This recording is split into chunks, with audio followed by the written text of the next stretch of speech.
நம்மளோட மாற்றி யோசி சேனலோட வியூவர்ஸ்லாம் வந்து எப்படி இருக்கீங்க? இன்றைக்கி வந்து பார்த்திங்கன்னா, நான் வந்து என்னோடய சண்டே ரொட்டீன் தான் உங்கள்கிட்ட வந்து ஷேர் பண்ணிக்க போகிறேன்.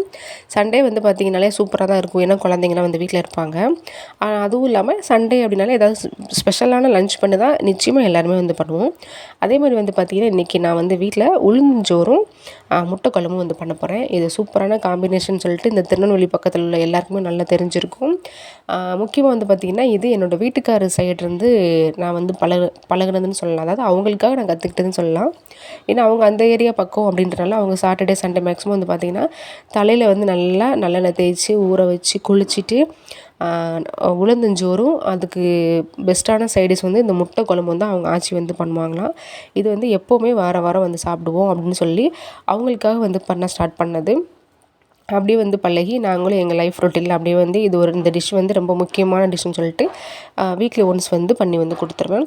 இன்றைக்கி வந்து சண்டே அப்படின்றனால குழந்தைங்க வீட்டில் இருக்காங்களே, அதனால் குழந்தைங்களுக்கும் நல்லா நல்லெண்ணெயை உடம்பு ஃபுல்லாக தடவி நல்லா அப்ளை பண்ணி மசாஜ் பண்ணி விட்டு ஒரு 1/2 hour வந்து அவங்கள அங்கே இங்கேயும் ஓடி ஆடி விளையாட விட்டுருவேன். எண்ணெய் தேய்ச்சிட்டு அப்படியே ஒரு இடத்துல இல்லாமல் ஏதாவது கொஞ்சம் ஆக்டிவாக ஏதாவது விளையாடுனா குழந்தைங்களுக்கு ரொம்ப நல்லாயிருக்கும் அப்படின்றனால மாடியில் வந்து கொஞ்சம் நேரம் வந்து விளையாட விட்டுருவேன். நீங்கள் வந்து பசங்களாக இருந்தீங்க அப்படின்னா சாட்டர்டே வந்து எண்ணெய் வச்சு குளிக்கலாம். இது பொண்ணுங்க அப்படின்னா ஃப்ரைடே அப்படி இல்லைன்னா சண்டே இல்லைன்னா வெனஸ்டே இந்த மாதிரி வந்து குளிக்கலாம். பாப்பாவுக்கு வந்து ஸ்கூல் டேஸ்லலாம் வந்துட்டு நம்ம வந்து எண்ணெய் வைக்க முடியாது இல்லையா? அதனால் வந்துட்டு நான் வந்து இன்றைக்கி சண்டேன்றனால பாப்பாவுக்கு வந்துட்டு இன்றைக்கி வந்து எண்ணெய் வச்சு குளிக்க வச்சுருக்கேன். சாட்டர்டே வந்து தம்பிக்கு வந்து எண்ணெய் வச்சு குளிக்க வச்சாச்சு. சரி, ஓகே. இந்த டே ஃபுல்லாக வந்து இப்படி தான் வந்து போயிட்டு இருந்துச்சு. நான் வந்து எப்படி வந்து உளுந்தஞ்சோறு முட்டை குழம்பு பண்ணுறனோ அதை அப்படியே பார்த்துக்கிட்டே வந்து நம்ம வந்து பேசலாம். இதுக்கு முன்னாடி போட்ட வீடியோஸில் வந்து பார்த்திங்கன்னா நிறையா சிஸ்டர்ஸ் வந்து சொல்கிறாங்க, இதை என்னோடய லைஃப்பில் இது அப்படியே நடந்திருக்கு அப்படின்னு சொல்லிட்டு. அது எப்படின்னு தெரில, எல்லாருக்கும் ஒரே மாதிரியே வந்து சிச்சுவேஷன் வந்து அமையுது அப்படின்றது எனக்கு யோசிக்கும் போது எனக்கே ஆச்சரியமாக வந்திருந்தது. போன வீடியோவில் வந்து பார்த்திங்கன்னா யாரோட லைஃப்பையும் நம்ம வாழ வேண்டாம், நம்மளோட லைஃப்பை வந்து நம்ம வாழ்ந்துக்கலாம் அப்படின்ற ஒரு டாப்பிக்கில் வந்து பேசியிருப்பேன். ஸோ அந்த வீடியோக்கு கீழே வந்து பார்த்திங்கன்னா நான் வந்து ஷேர் பண்ண அதே விஷயத்தை வந்து ஒரு 2-3 சிஸ்டர் வந்து அப்படி அவங்களுக்கும் நடந்திருக்கு அப்படின்றத வந்து ஷேர் பண்ணியிருந்தாங்க. அதில் முக்கியமாக ஒரு சிஸ்டர் வந்து பார்த்திங்கன்னா அந்த இன்சிடெண்ட்னால அந்த வீட்டை விட்டுட்டு வேறு வீட்டுக்கு காலி பண்ணி போகிற அளவுக்கு அவங்களுக்கு வந்து நடந்திருக்கு. அப்போ வந்து அவங்க ஒரு வீட்டை விட்டுட்டு இன்னொரு வீட்டுக்கு போகிறாங்க அப்படின்னா அவங்களோட மன உளைச்சல் வந்து எந்த மாதிரி இருந்திருக்குன்றதை நீங்கள் வந்து ஃபீல் பண்ணுங்கள். இது வந்து பார்த்திங்கன்னா நம்ம பண்ணுற ஒரு சின்ன சின்ன மிஸ்டேக் வந்து மற்றவங்களே அஃபெக்ட் ஆகுதுங்கிறப்போ அது அஃபெக்ட் ஆகிறத விட அவங்க அந்த வீட்டை விட்டே காலி பண்ணி போகிறாங்கன்னா அவங்களுக்குள்ள எவ்வளோ கஷ்டம் வந்து இருந்திருக்கும்.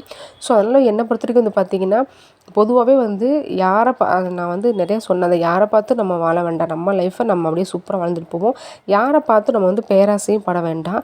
அவங்களுக்கு இருக்குன்னா அது அவங்களுக்கு நாளைக்கு நமக்கு வரும் அப்படின்னு நினச்சி போயிட்டோம் அப்படின்னா சூப்பராக வந்து லைஃப் வந்து போகும். சரி, ஓகே. நம்ம வந்துட்டு இந்த காலகட்டத்தில் வந்து பார்த்திங்கன்னா காசுன்னு ஒன்று இல்லை அப்படின்னா எதுவுமே இல்லை. அந்த லெவலுக்கு வந்து அப்படி வந்து மாறிடுச்சு. தப்பு இல்லை. அதுக்காக வந்து நம்ம வந்து காசை வந்து எப்படி ஏர்ன் பண்ணலாம், எப்படி சேமிக்கலாம், நமக்குன்னு ₹1 ₹2 எப்படி வந்து அதை பத்திரப்படுத்தி வச்சு சேவிங்ஸ் வந்து பண்ணி வைக்கலாம் அப்படின்றத நம்ம வந்து யோசிக்கணுமே தவிர்த்து மற்றவங்கள பார்த்து அவங்கக்கிட்ட இருக்குன்னு நம்ம பார்த்து ஃபீல் பண்ணிட்டே இருந்தோம்னா அவங்க தான் முன்னேறிட்டு போவாங்களே தவிர்த்து நம்ம வந்து அப்படியே தான் உட்காந்துருப்போம். இப்போ நான் வந்து பார்த்திங்கன்னா வீட்டில் இருக்க லேடிஸ் வந்து எப்படி வந்து நம்ம சேவிங்ஸ் பண்ணலான்னு 1-2 டிப்ஸ் வந்து சொல்கிறேன். நம்ம பொதுவாகவே வந்து பார்த்திங்கன்னா ஒரு 3/4 வீட்டில் வந்துட்டு ஹஸ்பண்ட் வாங்குகிற சேலரி வந்து ஒய்ஃப் கிட்ட கொடுக்குறது தான் வழக்கம். பட் ஆனால் ஒரு 1/4 வீட்டில் வந்து பார்த்திங்கன்னா ஹஸ்பண்டே வந்து ஃபுல்லாக வந்து அந்த குடும்பத்தையே வந்து ரன் பண்ணுவார். அதனால் அவரே வந்து வரவு செலவு கணக்கெலாம் பார்த்துக்குவார். அது ஒரு 1/4 வந்து இருக்கும். பட் மேக்ஸிமம் வந்து பார்த்திங்கன்னா எல்லாருமே வந்து ஹஸ்பண்ட்ஸ் வந்து ஒய்ஃப் கிட்ட கொடுத்து ஒய்ஃப் தான் வந்து அந்த ஃபேமிலியை வந்து ரன் பண்ணுற மாதிரி இருக்கும். அப்படிங்கிறப்ப நம்ம ஈஸியாக வந்து நமக்குன்னு ஒரு தனி சேவிங்ஸ் வந்து பண்ணிக்கலாம். இப்போ மற்றவங்க வீட்டில் ஒரு திங்ஸ் வாங்குறாங்க, நம்ம அதை பார்த்து வாங்கணும்னு ஆசைப்பட்டோம் அப்படின்னா இந்த சேவிங்ஸ் வச்சு நம்ம வந்து வாங்கிக்கலாம். ஹஸ்பண்ட் வந்து டார்ச்சர் பண்ண வந்து தேவையில்லை. எவ்வளோ தான் நமக்கு செலவு இருந்தாலும் அதில் ஃபஸ்ட்டு நீங்கள் எடுத்து வைக்க வேண்டிய சேலரி வாங்குறீங்க அப்படின்னா ஃபஸ்ட்டு வந்து ஒரு சேவிங்ஸ்னு ஒரு அமௌண்ட் வந்து எடுத்து வச்சுட்டு அதுக்கப்புறம் பேலன்ஸ் உள்ள அமௌண்ட்டை வந்து நீங்கள் உங்கள் வீட்டுக்காக வந்து செலவு பண்ணுங்கள். நீங்கள் ஃபஸ்ட்டு வந்து வீட்டில் உள்ள செலவு எல்லாத்தையும் முடிச்சுட்டு லாஸ்ட் என்ன இருக்குமோ அதை சேவிங்ஸ் பண்ணலான்னு வச்சு பார்த்தீங்கன்னா நம்ம கையில் 0 தான் வந்து இருக்கும். மோஸ்ட்லி நம்ம பண்ணுற விஷயம் வந்து அதுதான். எப்போவுமே இப்போ நீங்கள் ஒரு 20,000 சேலரி வாங்குறீங்க அப்படின்னா உங்களோட கெப்பாசிட்டி என்ன, நீங்கள் எந்த சிச்சுவேஷனில் இருக்கீங்கன்னு உங்களுக்கு தெரியும். நான் வந்து இப்போ ஒரு ₹1000 உங்களால் மந்த்லி சேமிக்க முடியும் அப்படின்னாலே ரொம்ப பெஸ்ட்டான ஒரு சேவிங்ஸ் தான் நான் வந்து சொல்லுவேன். உங்களுக்கு ஒரு மாதம் 1000 கிடைக்குது அப்படின்னா 10 மாதத்துல 10,000 கிடச்சிரும். அழகாக நீங்கள் ஆசைப்பட்டது தான் ஒரு வருஷத்தில் நீங்கள் உங்களால் வந்து ஒரு பொருள் உங்களால் வாங்க முடியும். ஹஸ்பண்டை டார்ச்சர் பண்ணாமலே நீங்களே வந்து ஒரு சேவிங்ஸ் பண்ணி சூப்பராக வந்து வாங்க முடியும். இப்போ வந்து 20,000 வாங்குறவங்களே ஒரு 1000 ருபீஸ் வந்து சேவிங்ஸ் பண்ணும்போது அதுக்கப்புறம் எக்ஸ்ட்ரா நம்ம வாங்கும்போது அவங்கவுங்க சிச்சுவேஷனை பொறுத்து நம்ம வந்து சூப்பராக வந்து சேவிங்ஸ் வந்து பண்ணிக்கலாங்க.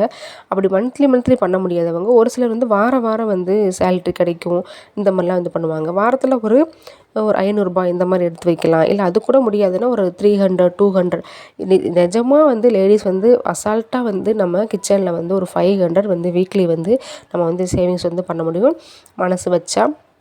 இப்போ நான்லாம் 1 2 திங்ஸ் வாங்குறேன் அப்படின்னா அது வந்து என்னோடய ஹஸ்பண்ட்கிட்ட வந்து காசு வந்து கேட்க மாட்டேன். ஏன்னா அவங்க கொடுக்குறதில்ல எல்லா செலவெல்லாம் போக நான் வந்து ஒரு சேவிங்ஸ்னு ஒரு அமௌண்ட் வந்து வச்சுருப்பேன். இப்போ மோஸ்ட்லி வந்து பார்த்திங்கன்னா அந்த கிச்சனுக்கு வந்து நிறைய ப்ராடக்ட்ஸ்லாம் வந்து ஒன்று ஒன்றா வந்து வாங்குவேன். அதெல்லாம் வந்து சும்மா நம்ம ஹஸ்பண்ட்கிட்ட கேட்டோம் அப்படின்னா வீட்டில் தேவையில்லாமல் சண்டை தான் வரும். அந்த டைமில் என்ன பண்ணுவேன்னா நான் வந்து தனியாக வந்து கிச்சனில் வந்து அமௌண்ட் வந்து சேர்த்து வச்சுருப்பேன். நான் சேர்த்து வச்சுருக்கேன்றது என்னோடய ஹஸ்பண்டுக்குமே வந்து தெரியும். ஆனால் நீங்கள் எந்த விஷயம் பண்ணாலும் உங்கள் ஹஸ்பண்டுக்கு வந்து தெரியாமல் வந்து பண்ணாதீங்க. அதுதான் வந்து பெரிய தப்பு. நீங்கள் ரூ. 1 வந்து சேவிங்ஸ் பண்ணாலும் நான் ரூ. 1 சேவிங்ஸ் பண்ணியிருக்கேன்றதை அவங்கள்ட்ட சொல்லிகிட்டே வந்து பண்ணுங்கள். பட் அதில் வந்து நீங்கள் வந்து கை வச்சிடாதீங்க அப்படின்றதே சொல்லிவிடுங்க. ஸோ எனக்கு வந்து தேவையான பொருளை வந்து நான் வந்து கிச்சனில் சேர்த்து வச்சுருக்கேன். அந்த அமௌண்ட்லேருந்து வாங்கிக்குவேன். இப்போ வந்து ஆன்லைனில் பார்த்துக்கிட்டே இருப்போம். இந்த மீஷோ, ஃப்ளிப்கார்ட்லாம் வந்து சும்மா டைம் போகாத டைமில் பார்த்துட்ருக்கும்போது ஏதாவது ஒரு ட்ரெஸ் பிடிக்கும். இல்லைன்னா ஏதாவது கிச்சனுக்கு ஏதாவது ப்ராடக்ட் வாங்கலாம்னு ஆசை வரும். இல்லை குழந்தைங்களுக்கு ஏதாவது விளையாட்டு பொருள் வாங்கி தரலாம்னு ஆசை வரும். அந்த டைமில் ஹஸ்பண்ட்டை கேட்டோம் அப்படின்னா கன்ஃபார்மாக சண்டை தான் வரும். நான் என்ன பண்ணுவேன்னா என்கிட்ட இருக்கிற அமௌண்ட்லாம் வச்சு அதுக்குள்ளே என்ன வாங்க முடியுமோ அப்படி வந்து வாங்கி கொடுத்துருவேன். அந்த மாதிரி வாங்கி கொடுக்கும்போது குழந்தைங்களும் ஹாப்பி, நானும் ஹாப்பி, ஹஸ்பண்டை வந்து டார்ச்சர் பண்ணாமல் நம்மளே வந்து வாங்கிட்டோன்றனால அவங்களும் ஹாப்பி. ஆக மொத்தத்தில் அண்ணாச்சி ஹாப்பின்ற மாதிரி இப்போ 3 பேருமே வந்து ஹாப்பி ஆகிடுவோமா. ஸோ இப்படி தாங்க நம்ம வந்து ரன் பண்ணணும். அதை விட்டுட்டு நம்ம வந்து எல்லாத்துக்குமே வந்து ஹஸ்பண்ட் வந்து நோண்டிகிட்டே வந்து இருக்கக்கூடாது. அதுவும் என்னை பொறுத்த வரைக்கும் இந்த காலகட்டத்தில் பொண்ணுங்களோட கையில் கொஞ்சமாவது வந்து அமௌண்ட் இருக்கணும். அது வந்து எந்த சுச்சுவேஷன்லேயாவது நமக்கு வந்து தேவைப்படும். சம்டேஸ்லாம் வந்து பார்த்திங்கன்னா ஹஸ்பண்டுக்கே வந்து அர்ஜெண்ட்டாக வந்து காசு வந்து தேவைப்படலாம். அப்போது அவங்கக்கிட்டேருந்து வாங்கி நம்ம செலவெல்லாம் போக நமக்குன்னு கொஞ்சம் சேவிங்ஸ் பண்ணி வச்சுருப்போம் இல்லையா, அதை வந்து எடுத்து கொடுக்கும்போது அவங்களுக்கு இன்னும் வந்து நம்ம மேலே வந்து ஒரு பெரிய ஒரு லவ் வரும். நம்ம மேலே ஒரு பெரிய அஃபெக்ஷன் வரும், கேர் வரும். இந்த மாதிரி விஷயத்துலேருந்துமே லவ் வரும். நம்ம வந்து அதெல்லாம் வந்து புரிஞ்சுக்கிறதே வந்து கிடையாது. ஏதோ வந்து எனி டைம் வந்து ரொமான்டிக்காகவும் இது பண்ணிகிட்டே இருந்தால் தான் லவ் நினைக்கிறோம், கிடையாதுங்க. இந்த மாதிரி சின்ன சின்ன விஷயத்தில் தான் நிறைய புரிதல் வரும். இந்த புரிதல் மூலமாக தான் நிறைய வந்து லவ்வே வந்து வரும். இந்த மாதிரி லவ் தான் வந்து எப்போவுமே வந்து பெர்மனெண்ட்டாக வந்து இருக்கும். அது வந்து ஒரு சிலருக்கு வந்து புரிய மாட்டேங்குது.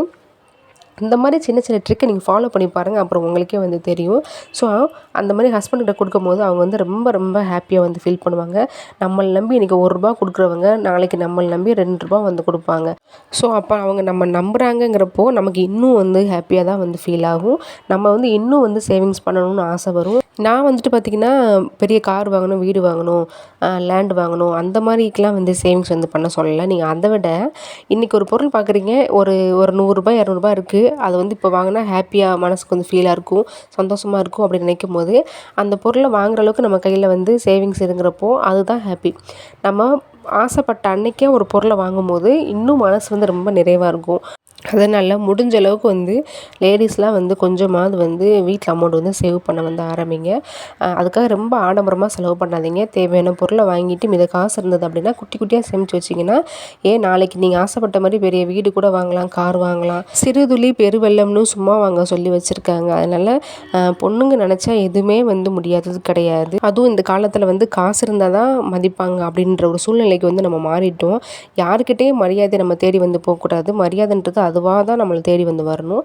நம்மளே வந்து உயர்த்தி காட்டுறது வந்து இவ்வளோ பெஸ்ட்டு தான். எப்போவுமே தாழ்ந்து போகிறத விட என்கிட்ட இல்லைன்னு சொல்லி தாழ்ந்து போகிறத விட இருக்கிறத வச்சு நல்லா பெஸ்ட்டாக வந்து வாழலாம்.